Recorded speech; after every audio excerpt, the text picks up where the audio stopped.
ইসলাম হুকুমাত কায়েম করতে চাই, ইসলাম হুকুমাত কায়েম করতে চাই। ইসলাম হুকুমাত কায়েম করলে কি হবে? বাংলাদেশের সমস্ত গরিবরা দরিদ্র সীমার উপরে চলে যাবে। ইসলাম হুকুমাত হলে আমার মা বোনরা ধর্ষিত হবে না। ইসলাম হুকুমাত হলে খোলা আকাশের নিচে বাংলাদেশের একজন নাগরিক আর ঘুমাতে হবে না। যদি ইসলাম হুকুমাত হয় বস্ত্রহীন একটা মানুষ বাংলাদেশে থাকবে না। যদি ইসলাম হুকুমাত হয় কেউ খাবে কেউ খাবে না, এইটা আর থাকবে না। কেউ দশতলায় কেউ নিচতলায়, এই বৈষম্য থাকবে না। আমাদের বাংলাদেশের প্রত্যেক নাগরিকের অধিকারকে ফিরিয়ে দেওয়া হবে, সাম্যতা হবে, মানবিক মর্যাদা প্রদান করা হবে, ন্যায় বিচার প্রতিষ্ঠা। আউযু বিল্লাহি মিনাশ শাইতানির রাজিম। বিসমিল্লাহির রহমানির রহিম। ওয়ালা তাহিনু ওয়ালা তাহজানু ওয়া আনতুমুল আ'লাউনা ইন কুনতুম মুমিনিন। সাদাকাল্লাহুল আলিয়্যুল আযীম। সবাই পড়ি সাল্লাল্লাহু আলাইহি ওয়াসাল্লাম। ৮ দল কর্তৃক আয়োজিত আজকে এই মহাসমুদ্রের সম্মানিত সভাপতি, প্রধান অতিথি, সকল দলের নেতৃবৃন্দ, উপবিষ্ট ইসলাম প্রিয় দেশপ্রেমী ভাইয়েরা আমার, আমরা বারবার ভূখণ্ডকে স্বাধীন করেছিলাম।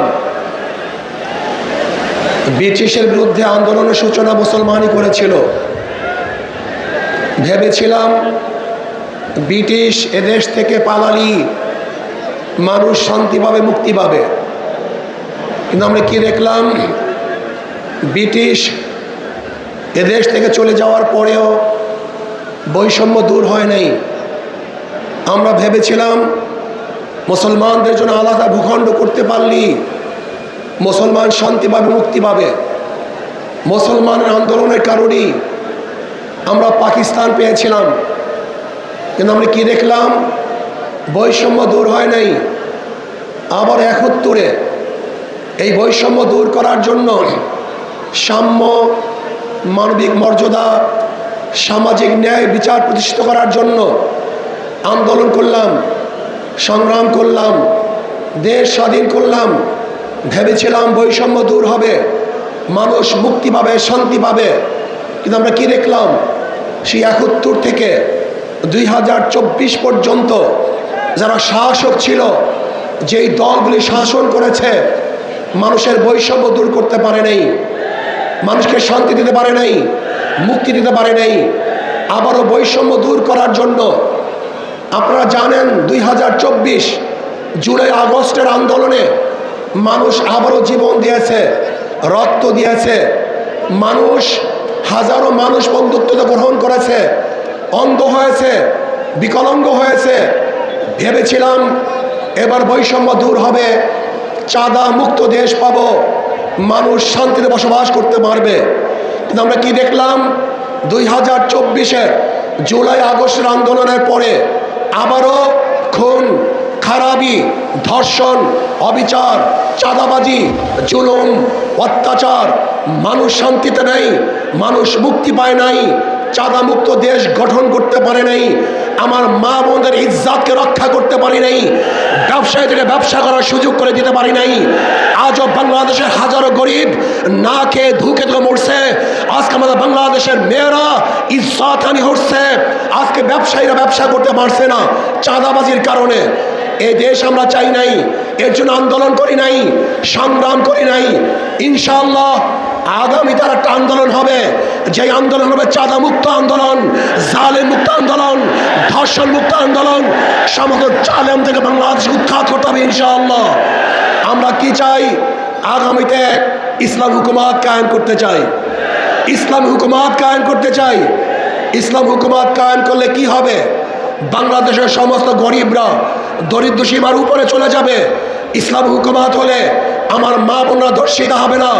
ইসলাম হুকুমাত হলে খোলা আকাশের নিচে বাংলাদেশের একজন নাগরিক আর ঘুমাতে হবে না।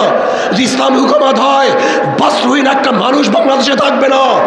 যদি ইসলাম হুকুমাত হয় কেউ খাবে কেউ খাবে না, এইটা আর থাকবে না। কেউ দশতলায় কেউ নিচতলায়, এই বৈষম্য থাকবে না।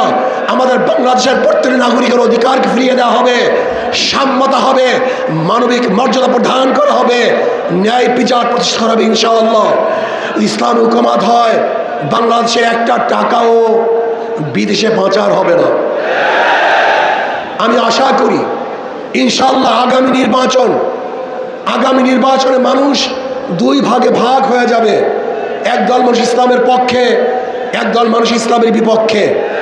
কেউ দেশের পক্ষে, কেউ ভারতের পক্ষে। আপনি ইসলামের পক্ষে থাকতে চান না বিপক্ষে থাকতে চান? আপনার ভারতের পক্ষে থাকতে চান না বিপক্ষে থাকতে চান? তাহলে আসুন, আজকের ঠিকই আমাদেরকে আন্দোলনে ঝাঁপিয়ে পড়তে হবে, প্রত্যেকটা ঘরে ঘরে যেতে হবে, ইসলামকে বিজয় করার জন্য চেষ্টা করতে হবে। যদি ইনশাআল্লাহ আমরা ঐক্যবদ্ধ থাকি, আমি অনেক আগেই বলে দিয়েছিলাম, আপনারা যদি ঐক্যবদ্ধ থাকেন অবশ্যই ইনশাআল্লাহ আগামীতে ইসলাম ক্ষমতায় যাবেই যাবে, কোনো সন্দেহ নাই।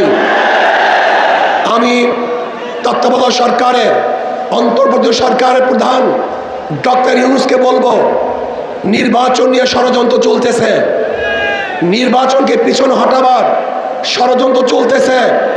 আমি বলবো যথা টাইমে নির্বাচন দিতে হবে। নির্বাচন নিয়ে কোনো ষড়যন্ত্র বাংলাদেশের জনগণ মানবে না। একটা নির্বাচন দিতে হবে, গ্রহণযোগ্য নির্বাচন, যেই নির্বাচনে সবাই অংশগ্রহণ করবে, সবার অধিকার সমান থাকবে, কোনো গুন্ডা থাকবে না, মাস্তান থাকবে না, ভোট দখল চলবে না, কেন্দ্র দখল চলবে না, কাউকে হুমকি ধমকি দেওয়া চলবে না। বর্তমান প্রত্যেকে নীতি আদর্শ রক্ষা করার জন্য, বাস্তবায়নের জন্য চেষ্টা করবে। সেই সুযোগ, লেভেল প্লেইং ফিল্ড সরকারকে গঠন করতে হবে, সেই পরিবেশ সৃষ্টি করতে হবে।